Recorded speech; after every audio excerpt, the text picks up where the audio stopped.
വിയറ്റ്നാമിലെ Ho Chi Minh സിറ്റിയിലെ രാത്രി ജീവിതത്തിൻ്റെ ശ്രദ്ധേയമെന്ന് പറയണമെങ്കിൽ അത് ബു മിൻ ബാക്കിംഗ് സ്ട്രീറ്റ് തന്നെയാണ്. വൈകുന്നേരം 7 മണിയായാൽ തന്നെ റോഡ് മുഴുവൻ ക്ലോസ് ചെയ്ത് നടക്കാനായി മാത്രമാക്കും.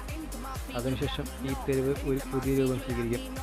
നിറഞ്ഞു നിൽക്കുന്ന നിയോൺ ലൈറ്റ്, ഉയർന്ന മ്യൂസിക് രീതികൾ, സ്ട്രീറ്റ് ഫുഡ് സ്റ്റാളുകൾ, ഇതാണ് ബു മിൻ ബാക്കിംഗ് സ്ട്രീറ്റ്. എനിക്കവിടെ എത്തിയപ്പോൾ തന്നെ തോന്നിയത് ഇത് വെറും ഒരു റോഡല്ല, മറിച്ച് ഒരു ലൈഫ് ഫെസ്റ്റിവൽ തന്നെയാണ്. 2 വർഷങ്ങളും ബാറുകളും റെസ്റ്റോറൻറ്റുകളും ക്ലബ്ബുകളും നിറഞ്ഞിരിക്കും. ബ്യൂമിൻ വാക്ക് സ്ട്രീറ്റ് എന്നത് വൈബ്രൻറ്റ് നൈറ്റ് ലൈഫ് നൽകുന്നൊരു അനുഭവമാണ്.